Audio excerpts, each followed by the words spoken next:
कल्याणं मङ्गलं देवयं चेयं पज्वासामि मथेन वन्दामि दिक्खुतो आयाहीनं पयाहीनं करेमि वन्दामि नमस्सामि सत्कारेमि सम्मानेमि कल्याणं मङ्गलं देवयं चेयं पज्वासामि मथेन वन्दामि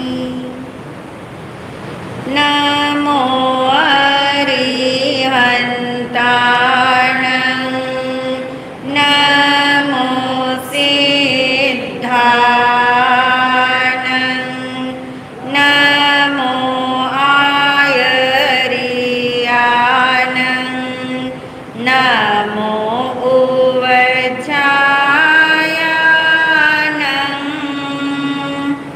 नमो लोये सवसाहुणं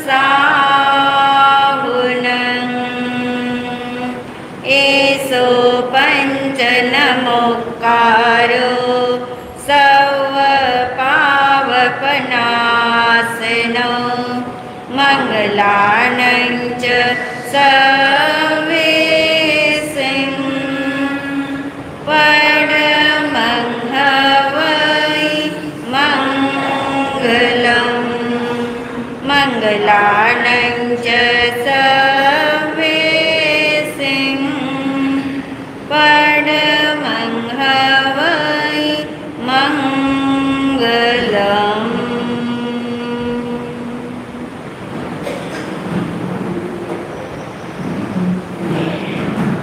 Before time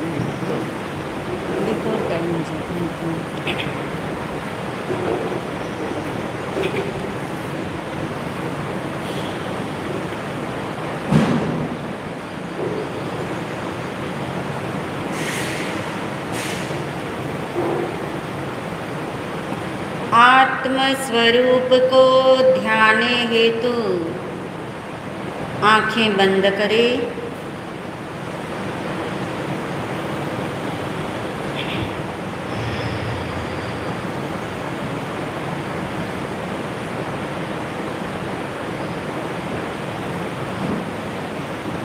बहुत गहराई में अनुभव करें।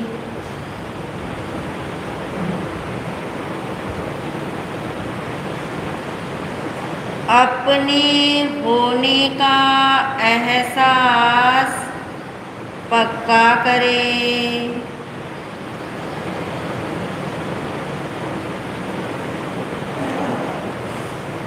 जागृति के साथ एहसास करें।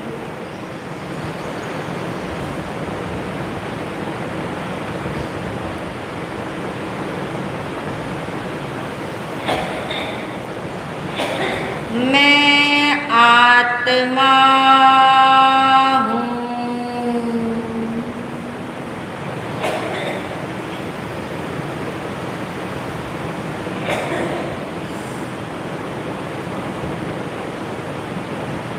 मैं आत्मा ही हूँ।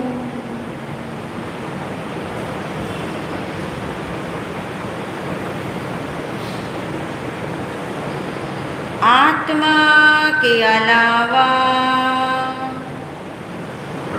अन्य कुछ भी मैं नहीं हूँ। मैं शुद्ध आत्मा हूँ। मैं शुद्ध आत्मा हूँ।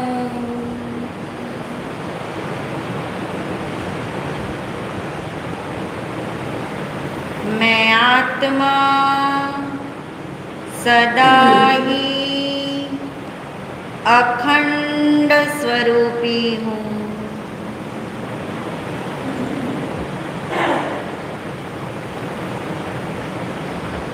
मैं आज तक खंड खंड नहीं हुआ। दुनिया की कोई भी ताकत मेरा खंड खंड नहीं कर सकती। इसलिए मैं कल भी अखंड तत्व था, मैं आज भी अखंड हूँ, मैं आगे भी अखंड रहूँगा।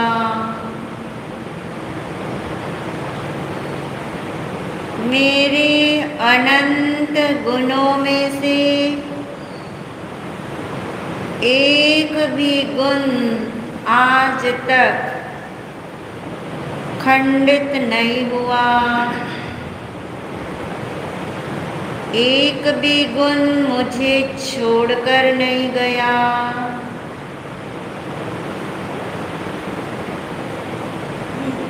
इसलिए मैं अनंत गुणों का घनपिंड आत्मा अखंड स्वभावी हूँ। ये देह जो दिखता है, इस देह के खंड खंड होते हैं, क्योंकि ये शरीर परमाणुओं का पिंड है। ये खंड खंड से बना है, इसलिए एक दिन बिखर जाता है, खंडित हो जाता है। मैं आत्मा, मुझे किसी ने बनाया नहीं, मैं खंड खंड से बना नहीं, इसलिए मैं अनादि अनंत अखंड हूँ।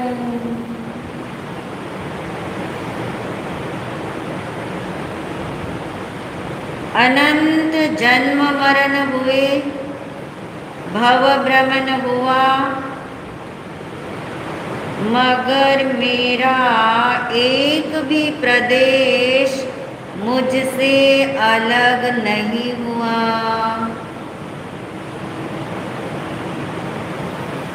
मेरे प्रदेशों को कोई खंडित कर ही नहीं सकता।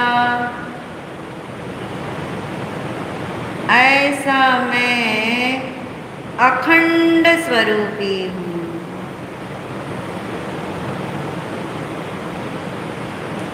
बहुत गहराई में निर्णय पूर्वक महसूस करे, मैं आत्मा असंख्यात प्रदेशों का अखंड स्वरूप हूँ।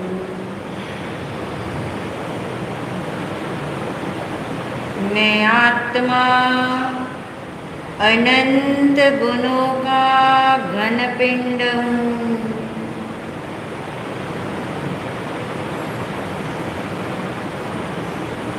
चाहे इस शरीर के तिल तिल जितने टुकड़े नरक में हुए, उस समय भी मैं आत्मा अपने ही गुण और प्रदेशों में था, अखंडित रूप में था, क्योंकि मैं इस शरीर के कारण नहीं हूँ। शरीर का स्वरूप मुझसे जुदा है। मैं किसी भी क्षेत्र में रहूं, मैं अखंड ही रहता हूँ। मैं किसी भी वस्तु के साथ रहूं, मुझे कोई जला नहीं सकता, कोई गला नहीं सकता, कोई अलग कर नहीं सकता। मेरा छेदन भेदन नहीं होता, ऐसा ही मेरा अखंड स्वरूप है।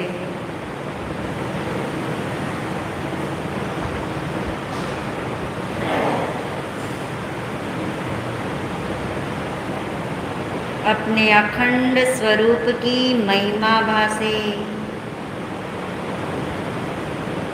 अपने अस्तित्व का ग्रहण हो। यही मैं हूँ, ऐसा ही मैं हूँ, इतना ही मैं हूँ। इस भाव से बारंबार अपने को भासित करे।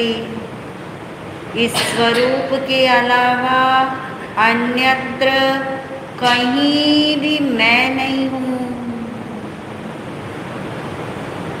ऐसा ही अनुभव करे। यही मेरा स्वरूप है, ऐसी ही मेरी अखंडता है, ऐसा ही मैं हूँ। यही मैं हूँ, यही मैं हूँ।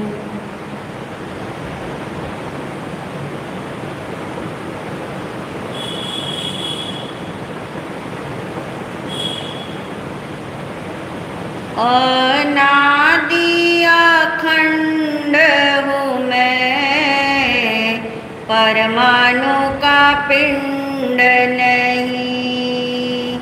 अनादि अखंड हूँ मैं, परमाणु का पिंड नहीं।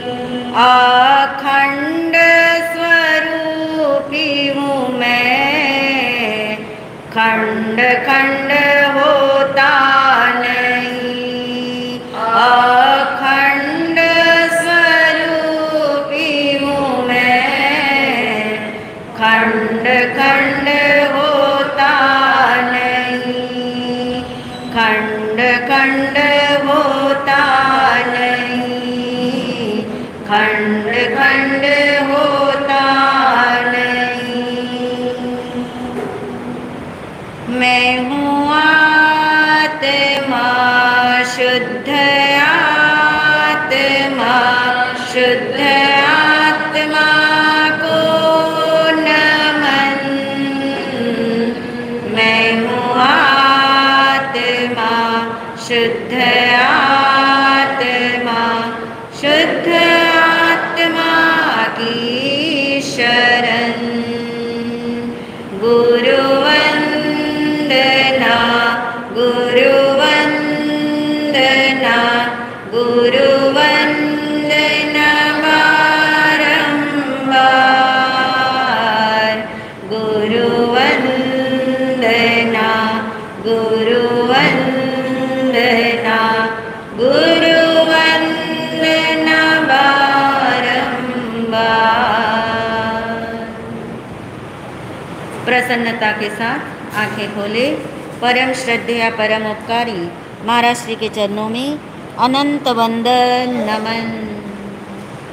सभी शुद्ध आत्माओं को अनंत वंदन नमन। को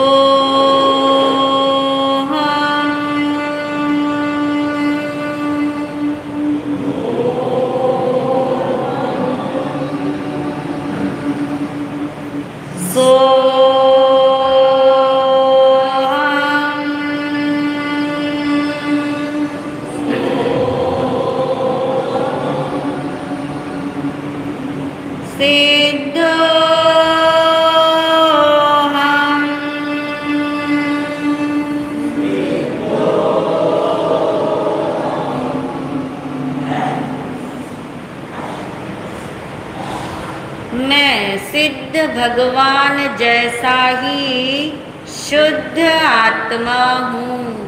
आत्मा सदा ही शुद्ध है। किसका आत्मा सदा ही शुद्ध है?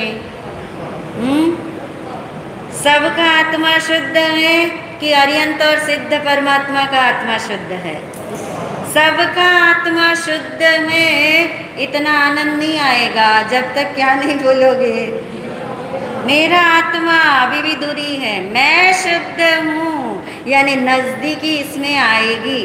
भगवान ने बताया सबका आत्मा शुद्ध स्वरूपी है, सदा काल स्वरूपी है, तीनों काल में एक जैसा ही शुद्ध रहता है।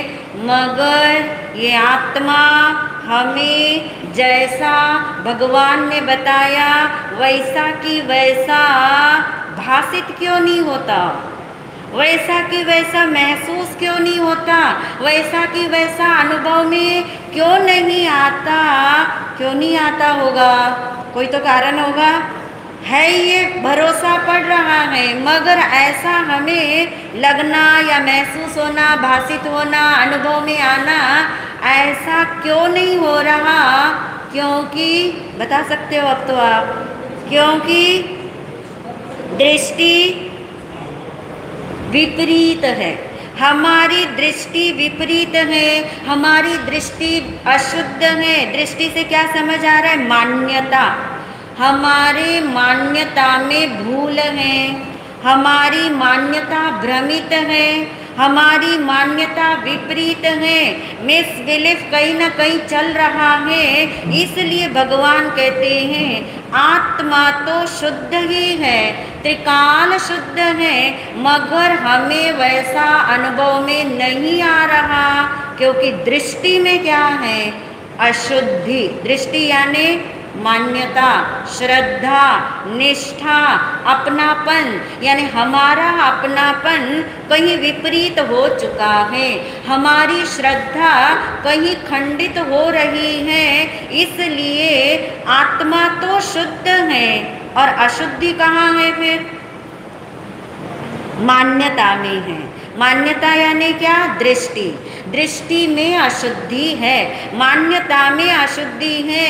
आप कहेंगे मान्यता में अशुद्धि हो तो क्या इतना बड़ा रिजल्ट आता है कि शुद्ध आत्मा भी शुद्ध रूप में अनुभव में नहीं आ पाती? कल्पना करके देखो, किसी एक ऐसे व्यक्ति के बारे में सोच के देखो जिसके पास अच्छा भला सुंदर शरीर है, सुंदर ही नहीं स्वस्थ भी है, अंग और उपांग भी उसके बहुत अच्छे हैं, आँखों से उसे दिखाई भी देता है, ऐसे नहीं कि उसे दिखाई नहीं देता, मगर वो व्यक्ति एक ही बात कहता है, सारी दुनिया काली है।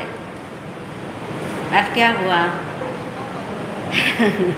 सारी दुनिया उसे काली क्यों नजर आ रही है? कोई कारण है? दिखाई देने में कोई दोष नहीं, उसके अंग उपांग में कोई दोष नहीं, उसकी स्वस्थता में कोई दोष नहीं, फिर भी वो व्यक्ति सारा टाइम 24/7 यही कहे कि मुझे तो सब कुछ काला ही दिखता है, और सामने वाला व्यक्ति ये बताए कि सब कुछ दुनिया में काला है नहीं, फिर भी तुझे काला दिखता है, तो क्या उसके आँखों में दोष है? आँखों में दोष नहीं, आँखें भी स्वस्थ हैं, आँखें भी सुंदर हैं, और उसको देखना भी आता है। ऐसे नहीं कि आँखें उसकी देख नहीं सकती, मगर क्या लगा है? क्या लगा है? ये भी नहीं बोलोगे आप, शुद्ध आत्मा तो नहीं बोलते, सब बोलते, ये भी नहीं बोलते, इसमें किस चीज़ का डर लग रहा है आपको? काला चश्मा। अगर आप काला चश्मा बोल के देखोगे ना तो अपना काला चश्मा आपको नजर आना शुरू हो जाएगा। ये काला चश्मा लगा है, आँख में दोष नहीं, शरीर में दोष नहीं, पूरे अंग उपांग में उसके कहीं दोष नहीं, पूरा स्वस्थ है आदमी, फिर भी बोलता क्या है? सब कुछ काला है, मुझे तो काला ही नजर आता है। फिर आप उसको देखते हो कि इसे क्यों काला नजर आता है, क्यों अच्छी चीज अच्छी नहीं लग रही है, सफेद चीज को क्यों ये सफेद नहीं मान पा रहा है, और तब आप जब उसको निहारते हो तो आप फाइंड आउट करते हो कि इसने काला चश्मा लगा रखा है। कौन सा काला चश्मा लगा रखा है हमने? कौन सा है काला चश्मा? आँखों में कमी नहीं है हमारी, हमारे ज्ञान में, हमारे जानने में, आत्मा के स्वभाव में, आत्मा के स्वरूप में कहीं अशुद्धि नहीं है। मात्र क्या लगाया है? काला चश्मा यानी मिथ्यात्व का ये चश्मा है, विपरीत मान्यता का चश्मा है। उस व्यक्ति ने तो डे एंड नाइट लगाया, सामने वाला व्यक्ति उसका चश्मा क्या कर सकता है? उतार सकता है, मगर यहाँ ऐसी व्यवस्था नहीं है। अपने मिथ्यात्व की अंधी पट्टी खुद ही क्या करनी पड़ती है? उतारनी पड़ती है। कोई दूसरा उतारने वाला नहीं है। सामने वाले का तो चश्मा कोई दूसरा उतार देगा, क्योंकि वो तो क्या किया है? उसने इसी जन्म का चश्मा लगाया है, इसी जन्म में लगाया है। मगर हमारी ये मिथ्यात्व की कालिमा, ये विपरीत दृष्टि, ये मिथ्या मान्यता कितने सालों से चल रही है? कितने जन्मों से चल रही है? अनादि अनंत काल से। अब आप देखो, कल्पना करके देखो, ये चश्मा, ये मिथ्यात्व का चश्मा, ये काली पट्टी कितनी फिक्स हो गई होगी। इतनी फिक्स हो गई, इतनी फिक्स हो गई कि हमें पता ही नहीं लग रहा कि ये पट्टी है और ये आँख है, ये दोनों अलग अलग है। इसका बोध ही हमें नहीं होता। ऐसी अवस्था हमारी है। और जिन्होंने हमारा स्वरूप देखा, वे पुकार पुकार के कहते हैं कि तू सबसे पहले ये मान्यता में डाल कि तू कैसा है, शुद्ध है। और वो कहता मैं शुद्ध हूँ, तो मुझे अपना शुद्धपना अनुभव में क्यों नहीं आता? तो दृष्टि क्या है? बंधी हुई है।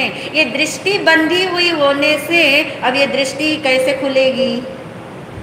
किसके साथ बंधी हुई है?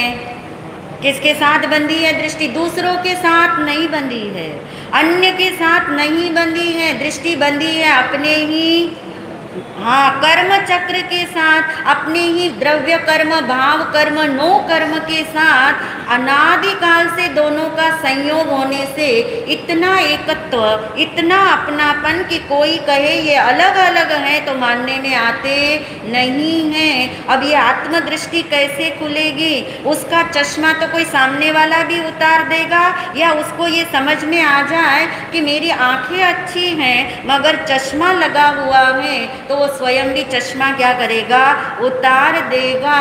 मगर यहाँ पे ये दृष्टि इतनी बंधी हुई है अनादि अनंत काल से, तो ये कैसे खुलेगी दृष्टि? इसी के लिए आत्मदृष्टि है। जब तक आत्मदृष्टि नहीं होगी तब तक क्या नहीं खुलेगी? ये मिथ्या दृष्टि उधर से इधर आएगी ही नहीं। इसलिए काम आत्मदृष्टि पे करना है, इधर आना है। जैसे उदाहरण दिया शास्त्र के अंदर, आत्मदृष्टि कैसे खुलेगी? तो बताया गया आत्म स्वरूप को जानने से आत्मदृष्टि खुलती है। बोल के देखिए, आत्मा को जानने से नहीं बोला, आत्म स्वरूप शब्द दिया। आत्मा को जानेंगे तो कर्म वाला आत्मा दिखेगा। कहाँ भूल हो रही, समझ आ रहा है? आत्मा को जानेंगे तो रागी द्वेषी आत्मा दिखेगा। आत्मा को जानेंगे तो बहुत सारी आत्मा के साथ रहने वाला आत्मा दिखेगा। आत्मा को जानेंगे तो अरिहंत परमात्मा का शुद्ध आत्मा दिखेगा। मगर आत्म स्वरूप को जानेंगे तो सिर्फ और सिर्फ कौन दिखेगा? शुद्ध आत्मा। और किसका? मैं स्वयं शुद्ध आत्मा, जहाँ कर्मों का प्रवेश नहीं, जहाँ राग द्वेष के लिए स्पेस नहीं, जहाँ कुछ भी अंदर आता नहीं, अंदर का कुछ भी बाहर जाता नहीं। वो स्वरूप कैसा है? शुद्ध ही है। भगवान कहते जब तक आत्म स्वरूप को नहीं जानेंगे, जब तक आत्म स्वरूप के बारे में नहीं सुनेंगे, जब तक सुनकर आत्म स्वरूप का निर्णय नहीं करेंगे, तब तक आत्मदृष्टि खुलने वाली नहीं है। और एक बार आत्मा का स्वरूप जान लो तो आत्मदृष्टि खुल जाएगी। एक चातुर्मास भर भी जान लो तो कोई गारंटी नहीं है कि आत्मदृष्टि खुले। ये जन्म जन्म की साधना है, समझने वाले की खुल जाती है, और जो समझने के लिए नहीं आया हो उनकी कभी भी त्रिकाल में खुलने वाली नहीं है। उदाहरण दिया शास्त्र के अंदर चंदन के पेड़ का। चंदन के पेड़ आपने देखे हैं जिस पर कौन लिपटे होते हैं? सर्प। सर्प उसको ऐसे लिपटे रहते हैं कि एक समय के लिए भी छोड़ने को तैयार नहीं होते। क्यों नहीं होते? वो कोई कारण, सुगंध का कारण हो सकता है, जो मदोन्मत्त हो जाते उस चंदन के पेड़ के साथ, मगर चंदन के पेड़ के हटाने से वे हटते नहीं। कोई दूसरा भी सांप को हटाने जाए ना चंदन के पेड़ से, तो भी वो हटने के लिए तैयार नहीं होते, मगर वे हटते हैं। वो उनके बंधन शिथिल पड़ते हैं। कब पड़ते हैं? जिनको कल्याण मंदिर आता है उसमें ये बात आती है।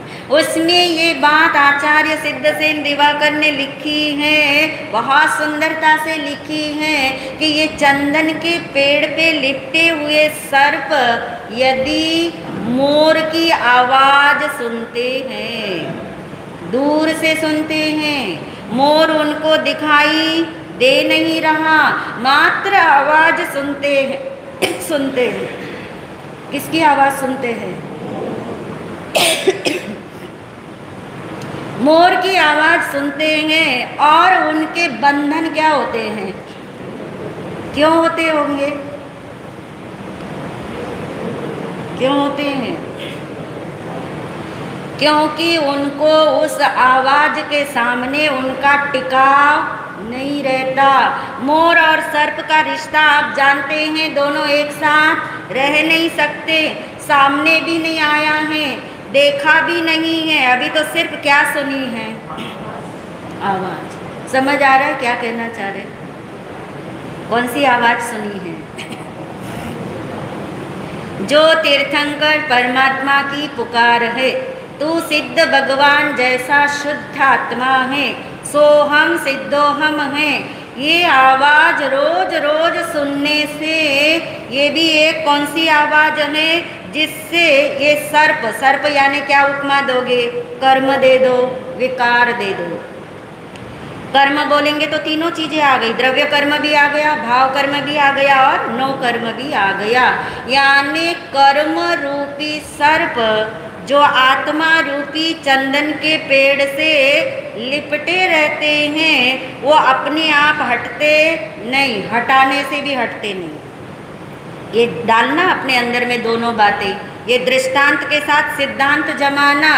कर्म अपने आप से हटेंगे नहीं और हटाने से भी हटेंगे नहीं। कौन सी आवाज से हटेंगे? आत्म स्वरूप की आवाज सुने, यानी कोहम सोहम सिद्धोहम की आवाज अंदर में डाले, मैं कौन हूँ की पहचान हो जाए, आत्म स्वरूप का निर्णय होने लगे, तो इन कर्म रूपी विकारों को पकड़ पकड़ के हटाना नहीं पड़ता, संकल्प ले लेके घटाना नहीं पड़ता। इसका मतलब है आत्मदृष्टि जैसे जैसे जागती है, वैसे वैसे ये कर्म के बंधन ऑटोमेटिक ढीले पड़ते हैं और एक दिन खत्म हो जाते हैं। धीरे धीरे क्यों बोल रहे? कभी आप महसूस करो, आप सोए हुए हो गहरी नींद में और कोई आपको जगाना चाहता है, आवाज लगा रहा है, आवाज धीरे धीरे आपको सुनाई दे रही है, मगर जल्दी से आप आँख खोलते हो, क्योंकि नींद कैसी है? गहरी। जब नींद गहरी हो, हमारी नींद कितनी गहरी है, कौन सी नींद है? ये मुझे बार बार इसलिए पूछना पड़ता है कि कहीं आप उस दृष्टांत में ना भूल जाओ, क्योंकि लाना कहाँ है? सिद्धांत पे। कौन सी नींद में सोए हुए हैं? मिथ्यात्व की, मोह की नींद में कब से सोए हैं? अनादिकाल से। एक बार के आत्मदृष्टि चातुर्मास में, एक बार के जन्म की साधना में थोड़ी थोड़ी तो आंखें खुलने लगती है, पर आपको पता है जब थोड़ी थोड़ी आंखें खुलती है ना, खतरा होता है। कौन सा वाला? और वो नींद बहुत मीठी आती है ना शीतल बहन, फिर तो सीधा 7 बज जाए 8 बज जाए पता नहीं लगेगा आपको। यानी वो दोबारा सोने वाली जो नींद है, जाग गए थे, समझ आ गया था, मैं आत्मा हूँ, सुन लिया था, मैं शुद्ध ही आत्मा हूँ, ऐसा बुद्धि से निर्णय हो गया था।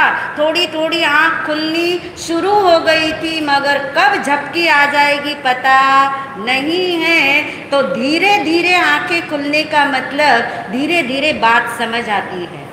एकदम से नहीं आती, एक दिन में नहीं आती। भगवान तो कहते एक जन्म में भी नहीं आती। किसी किसी को लगे रहो सारा जन्म फिर भी नहीं आती, मगर वो बात सुनी हुई व्यर्थ नहीं जाती। आपकी कोई भी बात आत्मा के बारे में यदि आपने अहोभाव से सुनी है, रुचि पूर्वक सुनी है, समझने के लिए सुनी है, तो कभी भी व्यर्थ नहीं जाती। उसका संस्कार अंदर में जमा रहता है। इसलिए साधना जन्म जन्म की, अगले जन्म में भी ये चीज आपके साथ में चली जाती है संस्कार के रूप में। तो ये आत्मदृष्टि बंधी हुई है हमारी दृष्टि कर्म चक्र से, और जिससे बंधी हुई है उसके बारे में भी, उस कर्म का स्वरूप भी हम साथ साथ जान रहे हैं, ताकि इधर से बंधन खुले तो अपने आप इधर आए, इधर की महिमा आए और इधर का भी स्वरूप जानने में आए। तो चले चक्र की तरफ। मैं आज दोहराऊंगी नहीं, आपको याद है, ये भरोसा कर लूं, कर ले, आज तो कर ले। कर्म चक्र से हमने 4 निर्णय करने हैं। 4 में से कितने निर्णय कर चुके? 2 निर्णय। आप पूछ लेती हूँ आपको मैं। कर्म चक्र के द्वारा पहला निर्णय हमने क्या किया? घूमना मेरा स्वभाव नहीं। सीधा डायरेक्ट अब यहाँ से शुरू होना, वो तो समझाने के लिए हमने आपको इतना लंबा किया था। निर्णय में कहाँ आओगे? घूमना मेरा स्वभाव नहीं। स्वभाव का अभाव कभी होता नहीं। इसलिए वर्तमान में मैं आत्मा 4 गति में भ्रमण करता हुआ दिखाई देता हूँ, मगर मेरा भ्रमण नहीं होता, मेरा जन्म मरण नहीं होता। मेरा यानी कौन? मेरा में किसका वजन भरा है आपने? क्या वजन भरा हुआ है आपके मेरा में? अनंत गुणों का परिभ्रमण, असंख्यात प्रदेशों का परिभ्रमण नहीं, वही तो मेरा स्वरूप है। अनंत गुणों का घनपिंड में आत्मा, असंख्यात प्रदेशी में आत्मा, त्रिकाल सदाकाल इसी में अखंड और अभेद रूप से रहता हूँ। मेरा परिभ्रमण नहीं होता। कभी आप अपने अंदर में बुलंद आवाज करके, अंदर में भी आवाज की बुलंदी होती है। ये तो बाहर की बुलंदी अभी आप सुन रहे हो ना, अभी तो आपकी तो बुलंदी मैंने तो महसूस करी नहीं, मगर मेरी तो आप महसूस कर रहे हो। जब ये आवाज आपके अंदर में बुलंद होना शुरू हो जाए, अंदर में आपको ऐसा ही महसूस होने लगे, तो समझना अब मेरी आंख खुलने की तैयारी हो चुकी है। स्वरूप समझ में आ रहा है कि घूमना मेरा स्वभाव नहीं, तो घूमने पर से दृष्टि हटेगी कि नहीं हटेगी? कर्म पर से दृष्टि हटेगी। कोई भी जन्म मिले, जन्म पर से दृष्टि हटेगी। उस जीवन में जो कुछ मिले वो कर्मोदय है, उस पर से भी दृष्टि हटेगी ही हटेगी। यदि ये दृष्टि पक्की होती चली जाएगी, यानी चाहे मैं कर्म के कारण से अशुद्ध होता हुआ दिखाई दे रहा हूँ, मगर अशुद्धि ने मेरे भीतर में, मेरे स्वरूप में प्रवेश नहीं लिया, क्योंकि स्पेस ही नहीं है। क्यों नहीं लिया? स्पेस ही नहीं है। ऐसा मैं अखंड तत्व हूँ जहाँ प्रवेश करने के लिए क्या नहीं है, जगह ही नहीं है। तो किसकी महिमा आएगी? आत्मा की, निशुद्ध आत्मा की, स्वरूप की जितनी महिमा आएगी, दृष्टि धीरे धीरे खुलनी शुरू हो जाती है। और दूसरा निर्णय अभी थोड़ा हमारा अधूरा था। दूसरे में क्या जानना है हमने? आत्मा और कर्म दोनों अलग अलग है। किसकी तरह अलग अलग है? तेल और पानी। बस उपमा याद रखने में आपकी आवाज बुलंद रहती है। दूसरी उपमा कौन सी है? गाय और पानी। पर उपमा के साथ सिद्धांत भी अंदर में भाषित करना। तेल और पानी को एक कटोरी में आप रख दो, कितने साल के बाद तेल पानी बनेगा और पानी तेल बनेगा? कभी नहीं बनेगा। ऐसा ही अंदर से कभी नहीं निकले। कौन सा वाला कभी नहीं? अनादि अनंत काल से मैं आत्मा कर्म चक्र के संयोग में घूमता हुआ दिखाई देता हूँ, मगर मैं अलग हूँ, कर्म चक्र मुझसे अलग है। अभी अलग है मनुष्य के जन्म में, या कल को नरक में चले जाएंगे तब भी अलग है? कल को आप सम्यक दृष्टि बन जाओगे तब भी अलग है, कल को आपको केवल ज्ञान हो जाएगा तब भी अलग है, जब मोक्ष में जाओगे तो सर्वथा के रूप से क्या हो गया, अलग हो गया, क्योंकि वो आज भी कैसा है, अलग है। कौन सा सिद्धांत याद आता है इसमें आपको? जो एक दिन मुझसे अलग होने वाला है वो आज भी अभी की अभी मुझसे अलग ही है। तो ये जो दो उदाहरणों से पक्का करना अंदर में कर्म है, कर्म के कोई ना नहीं है, कर्म है, रहे भले रहे, कोई हर्ज नहीं, मेरा कुछ बिगाड़ते नहीं, मैंने तो अपना खुद ही बिगाड़ रखा है, वो क्या बिगाड़ेंगे? आपका बेटा खुद ही बिगड़ा हुआ है तो उसके दोस्त उसको क्या बिगाड़ेंगे, क्योंकि वो खुद ही क्या है, बिगड़ा हुआ।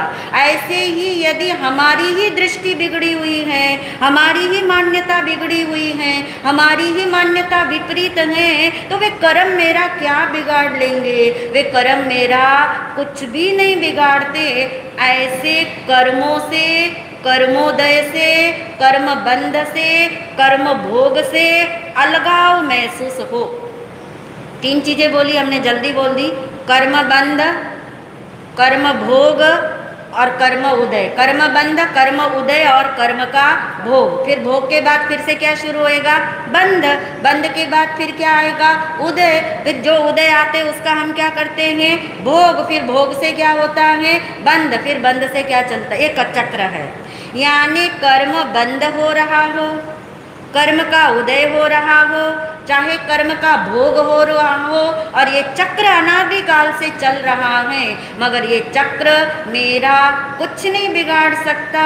मेरी दृष्टि में अशुद्धि है, उसी को सुधारने के लिए अपनी तरफ आना है और कर्म से हटना है, क्योंकि दोनों कैसे हैं, अलग अलग हैं। कल हमने बात करी थी कि अलग अलग है, मान लिया, समझ लिया, अपने का कौन सी बड़ी बात है, ये तो मानना सबसे आसान है कि कर्म अलग है और मैं अलग हूँ। इससे होगा क्या, होगा कुछ?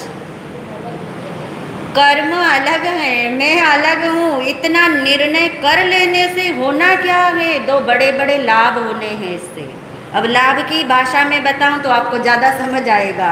दो बड़े बड़े लाभ इससे होंगे जो आज तक किसी भी साधना से नहीं हो सके, वो इस साधना से हो जाएंगे।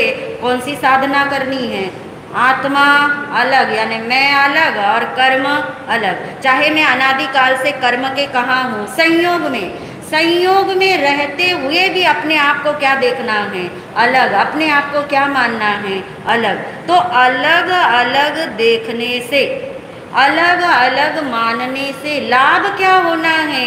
बहुत सुंदर दो लाभ बताए ज्ञानियों ने।